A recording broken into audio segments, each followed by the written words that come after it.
Alright, so we're going to cover confidence interval over paired data and go over what the difference is between paired data and two sample significance tests for this. So the paired data, that's going to be doing a matched pairs test. In other words, we're going to take the same sample group and apply two different treatments to it.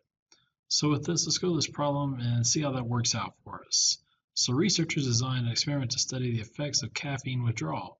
They recruited 11 volunteers who were diagnosed as being caffeine dependent to serve as subjects. Each subject was barred from coffee, colas, and other substances with caffeine for the duration of the experiment. During one 2-day period, subjects took capsules containing their normal caffeine intake. During another 2-day period, they took placebo capsules. The order in which subjects took caffeine and the placebo was randomized. At the end of the 2-day period, a test for depression was given to all 11 subjects. Researchers wanted to know whether being deprived of caffeine would lead to an increase in depression at the significance level of 0.05.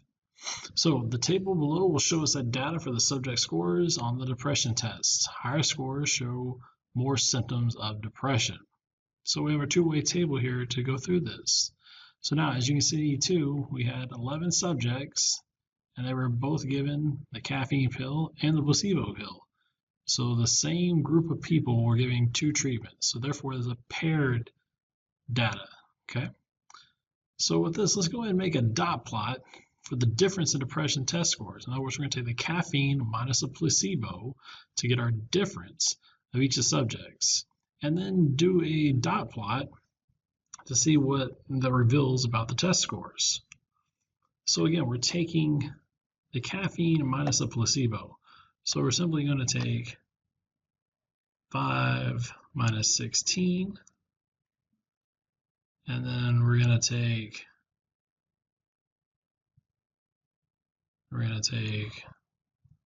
5 minus 23, and so forth, all right? All the way down to 1 minus 0.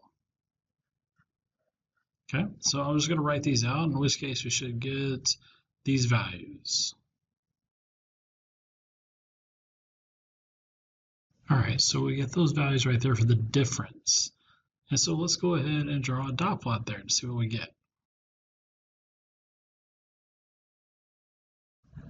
All right, so there's our dot plot that we got set up there. So what does that graph reveal about the difference in depression test scores?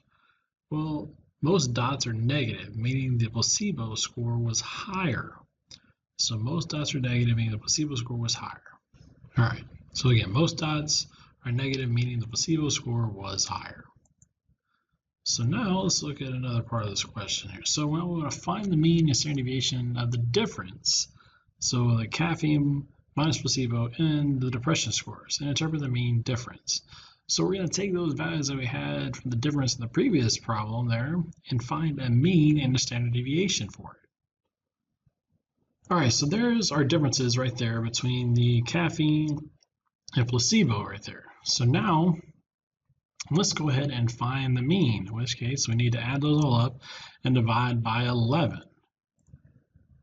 All right, so now we have that all written out, and when we do that calculation, we should get the value of a negative 7.364.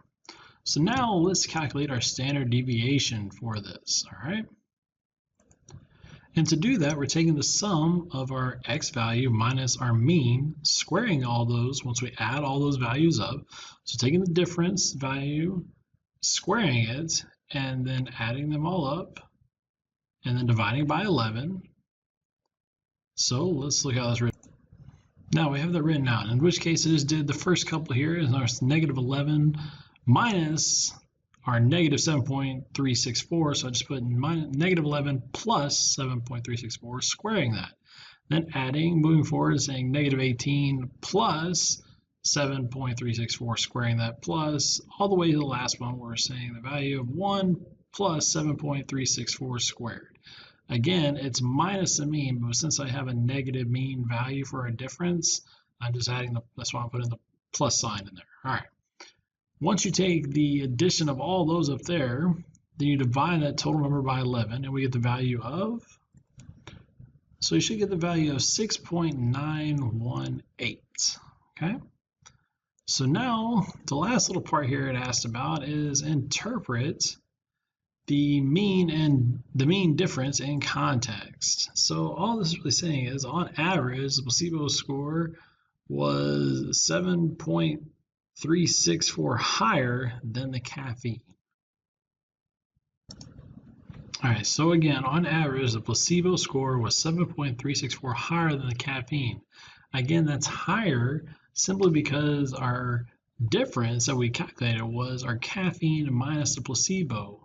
And therefore, since we had a negative value, again, our caffeine minus placebo, so since we had that negative value there, and this negative difference here, that plays out that the placebo is in favor, right? So in other words, it's higher than the caffeine. So now let's look at constructing and interpret a 90% confidence interval for the true mean difference in depression score, test score of the caffeine minus the placebo. So again, we've pretty much got this all squared away, but let's go ahead and see what we got. As far as doing our state plan, do and conclude, in which case we're going to take on for the state part. Okay, so in this case, we're talking about the mean. With this, our mean difference is saying that we're looking at the fact that we are talking about the difference in depression scores by taking caffeine.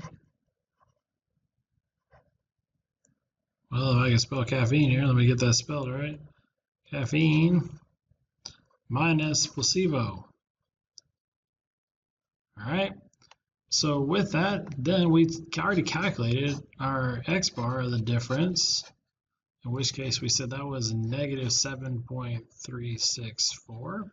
And I'm going to go ahead and write our standard deviation as well that we had for the difference, in which case we got 6.918. Okay, now the next thing we need to do is we're going to do our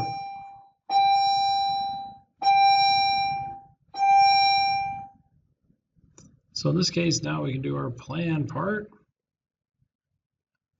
So with our plan part, we can simply say this is going to be a one sample t-test for the mu difference, or the mean difference, shall we say. Just reading the symbols I'm thinking about. So one sample t-test for our mu difference, our mean difference, okay? And therefore we can look at this saying random, right? There was a random value of 11, so random of 11 people. So that checks off. In which case 10% is not applicable because this is an independent study, right? It's just on those people itself, so it's independent. So it's independent. And with this, based off this for the actual central limit theorem, we can't really do anything. We only had 11, right? Which is not greater than or equal to 30. So that doesn't work out. Oh, I put a bigger X there. That doesn't work out. But we did our dot plot up here in the initial setup right here, and there's not a strong skew or outliers according to this. So because we have this, again, I drew it back out under my plan part, and then I can simply say no strong skew or outliers. Again, I can't just make the statement unless I draw a graph to go off of this. And because this is our mean difference right here, I just had to do one dot plot based off our difference scores and draw that out to show no strong skew or outliers. So now let's do our do part, in which case talk about this, saying the do part, that looks like a P. I want to make that a D. D. All right, so the do part, we're going to simply talk about this as far as stating what we have. So again, we need to find our interval. So with this, we're going to take our point estimate plus or minus our margin of error. So with this, the point estimate, of course, is our X bar difference that we have, which we came up to be negative 7.364. We're going to plus and minus our T star value times our standard deviation of the difference divided by the square root of the sample size. Okay, so now we know we have this guy right here. We have our X bar difference. We have this, our standard deviation of the difference. We have our sample size, but we need our T star. So to get our T star value, we can simply do it in the calculator, or we can work it out on dealing with the table. So let me show you the table, since most of y'all may not have a TI Inspire, which is easy to use, but let's go ahead and look at that dealing with the actual table. So within this table, the table D that I have listed on the website there, we can look at, or in Canvas, I should say.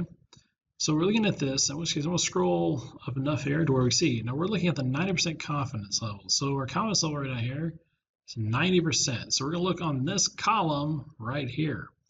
So now we need to go up to our degrees freedom, which we had 11 subjects. So 11 minus 1 is 10. So our degrees freedom is 10. This value right here. So we're going to come over, and we should look, these intersect right here at 1.812. So our T star is 1.812.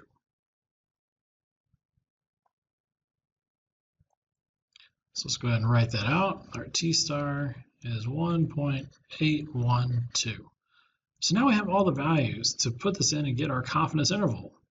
So we just need to simply plug in those net values. So we have our X bar difference was negative 7.364 plus or minus our T star of 1.812 times our standard deviation of the difference, which is 6.918, all divided by the square root of 11.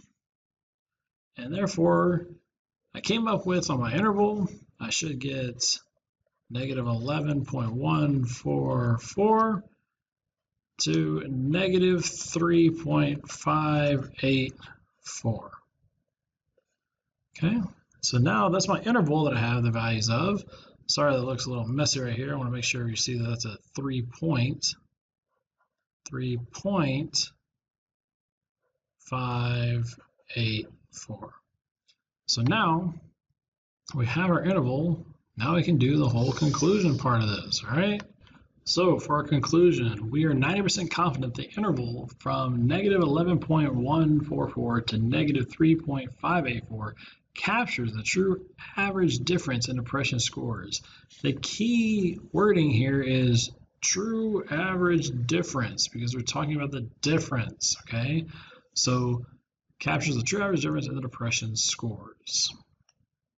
So now we're going to look at an example from the book here explaining how to kind of depict between a paired data or a two sample data for the confidence interval or dealing with the significance test. So let's watch this and see how this plays out. Hi, this is Jason Oleski. In the last example in this chapter, we'll take a look at deciding when it's appropriate to use two sample procedures and when it's appropriate to use paired sample procedures. In each of the following settings, decide whether you should use the paired T procedures or two sample T procedures to perform inference, and explain your choice. To test the wear characteristics of two tire brands A and B, one brand A tire is mounted on one side of each car in the rear, while a brand B tire is mounted on the other side. Which side gets which brand is determined by flipping a coin, and then the same procedure is used on the front. So in this case, we have a single car with 2 brand A tires and 2 brand B tires mounted on either side of the car, one in the front, one in the back. Well, here we'd use pair T procedures. It's a matched pairs experiment with the 2 treatments, brand A and B, being randomly assigned to the front pair and rear pair of the wheels on the car. Next, can listening to music while working increase productivity? 20 factory workers agreed to take part in a study to investigate this question. Researchers randomly assigned 10 of the workers to do a repetitive task while listening to music, and the other 10 workers to do the task in silence. In this case, we'd want to use 2 sample T procedures. The data here are being produced using 2 independent groups of workers in a randomized experiment. The workers did not get exposed to both treatments. They either listened to music or they did the task in silence, so we do have 2 independent samples that we can compare.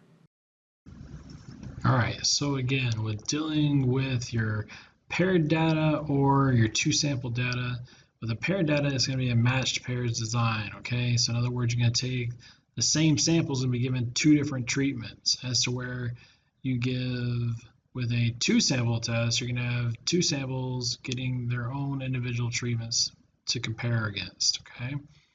So with that, hopefully that makes a little bit more sense in the case of dealing with that.